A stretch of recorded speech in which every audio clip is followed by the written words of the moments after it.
میم سے محبت، تحریر فرحت اشتیاق، قسط نمبر 10۔ روشی اور سمرا دونوں سمرا کی گاڑی کے بونٹ پر چڑھ کر بیٹھی ہوئی تھیں۔ دونوں کے ہاتھوں میں بھٹے تھے جسے وہ مزے لے لے کر کھا رہی تھی۔ آج اغوا کر لیا میں نے تمہیں تمہارے آفس سے، ورنہ تم تو ہاتھ ہی نہیں لگتی ہو اب، سمرا ہنس کے روشی سے بولی تھی۔ یار تمہیں تو پتہ ہے ممی پاپا نے انٹرنشپ میں پھنسا دیا ہے، اوپر سے یہ بھی ہے کہ پاپا کے دوست کی فرم ہے، میری ہر ایکٹیویٹی کے اوپر وہاں گہری نظر رکھی جاتی ہے۔ روشی لیمو کا رس بھٹے پر ڈالتے ہوئے بولی، اس سے اچھا انٹری ٹیسٹ پاس کر لیتی، کم از کم ہم یونیورسٹی میں تو ساتھ ہوتے۔ سمرا شرارت سے بولی تھی، ویسے میرا آفس مجھے اتنا برا بھی نہیں لگ رہا کہ اس پر یونیورسٹی کو پریفر کرنے لگوں۔ کہیں تمہارا دل تمہارے باس پر تو نہیں آ گیا؟ سمرا نے آنکھیں گھما گھما کے روشی کو دیکھا۔ ابھی دنیا سے اتنی بیزار بھی نہیں ہوئی کہ اس منگول جنگجو کے بارے میں سوچوں۔ طلحہ کے ذکر پر روشی نے منہ بنایا، پھر کوئی اور ہے کیا؟ سمرا تو روشی کی رگ رگ سے واقف تھی، وہ فوراً سمجھ گئی کہ روشی کی خوشی کی وجہ کوئی نہ کوئی تو ہے۔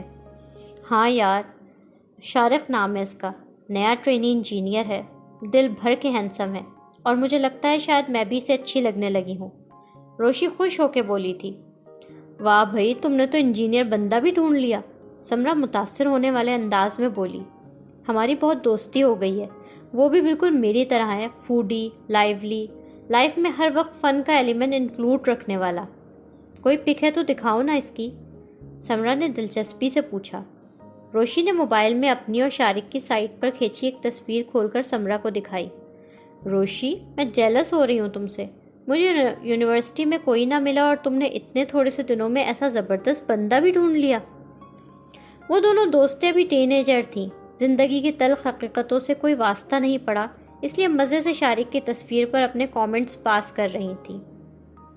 روشی جو آج کل شارق کے برابر بیٹھ رہی تھی، وہ اپنی ڈیسک پر بیٹھی کمپیوٹر پر کچھ کام کر رہی تھی۔ شارق کچھ جھنجھلایا سا وہاں آیا، آ کے اپنی کرسی پر بیٹھ گیا اور ہاتھ میں پکڑی فائل پٹکنے والے انداز میں میز پر رکھ دی۔ کیا ہوا شارق؟ روشی نے کمپیوٹر سے نظریں ہٹا کر شارق کو دیکھا۔ یار سر محسن نے یہ رپورٹ کل صبح تک کمپلیٹ کرنے کی ڈیڈ لائن دی ہے، پہلے ہی مجھ پر کاموں کا اتنا پریشر ہے، اتنے کم ٹائم میں یہ رپورٹ کمپلیٹ کرنا مشکل ٹاسک ہے، کوئی انجینئر میری ٹیم میں ساتھ ہوتا تو کام آسان ہو جاتا۔ اب تم تو انجینئر کیا انجینئرنگ اسٹوڈنٹ بھی نہیں ہو۔ شارق نے اپسیٹ سی شکل بنائی تھی اور چالاکی سے روشی کو اس کی کمزوری جتائی تھی۔ وہ یہ جان چکا تھا کہ اصل میں روشی کافی ذہین ہے، مگر لاؤبالی اور لاپرواہ ہے۔ وہ بڑی ہوشیاری سے اپنا کام روشی کے سر تھوپنا چاہتا تھا۔ روشی کچھ برا مانتے ہوئے کہ اس کی زندگی کا ہیرو اسے ڈفر سمجھے، یہ تو روشی کے لیے ناقابل قبول تھا۔ مجھے بالکل ہی ڈفر سمجھ لیا ہے کیا؟ میں بغیر پڑھے بھی اے لیول کے سارے سبجیکٹس میں اے اور بی پلس لائی تھی۔ اس رپورٹ کا کام ایکسل پر کرنا ہے نا؟ ہاں یار، شارق دل ہی دل میں خوش ہو رہا تھا۔ ڈونٹ وری، میں کر لوں گی۔ روشی نے اس کے سامنے رکھی فائل کو اٹھا کے اس کے صفحات کو آگے پیچھے پلٹتے ہوئے جیسے کام کا جائزہ لیا۔ روشی کام بہت سارا ہے اور تھوڑا ڈیفیکلٹ بھی ہے۔ وہ جان بوجھ کر بار بار کام کے مشکل ہونے کا بول رہا تھا تاکہ روشی خود کو ثابت کرنے کے لیے چیلنج سمجھ کے یہ کام کرے۔ شارق کی آنکھوں میں چالاکی بھرا تاثر تھا جو روشی نہیں دیکھ سکی۔ روشی تب اپنی ذہانت ثابت کرنا چاہ رہی تھی، میں بہت بریلینٹ ہوں، اگر چاہوں نا تو کھڑے کھڑے یوں چٹکیوں میں جس یونیورسٹی کا بولو ایپٹیٹیوڈ ٹیسٹ کلیئر کر لوں۔ خیر یہ تو مجھے اندازہ ہے، انٹیلیجنٹ تو تم ہو، ورنہ میری فرینڈ کیسے ہوتی؟ ڈفر اور ڈمپ لوگوں سے تو میری 2 سیکنڈ بھی نہیں بنتی۔ شارق نے روشی کے بجائے تعریف بھی اپنی ہی کی تھی۔ وہ اپنے مقصد میں کسی حد تک کامیاب ہو گیا تھا۔ اسے آج رات دوستوں کے ساتھ کسی پارٹی میں جانا تھا اور اپنا کام روشی کو دے کر وہ کچھ مطمئن سا تھا۔ تم اپنے دوسرے کاموں پر فوکس کرو اور یہ رپورٹ اب میری رسپانسبلٹی ہے، کل صبح تم سے بھی زیادہ اچھی رپورٹ بنا کے لاؤں گی۔ روشی سادہ سی لڑکی تھی، اسے شارق کی چالاکیاں سمجھ میں نہیں آ رہی تھی۔ شارق اس لڑکی کی معصومیت پر زیر لب مسکرایا تھا۔ رات کا 1 بج رہا تھا، کمرے کی لائٹ بند تھی، ماہی گہری نیند سو رہی تھی جبکہ روشی اسٹڈی ٹیبل پر ٹیبل لیمپ کی روشنی میں بڑے مصروف انداز میں دل لگا کے شارق کی رپورٹ تیار کر رہی تھی۔ ماہی کی سوتے سوتے آنکھ کھلی، اس نے لیٹے لیٹے ہی مندی مندی آنکھوں سے روشی کی طرف دیکھا۔ ایک پل کو روشی کو حیرت سے دیکھنے کے بعد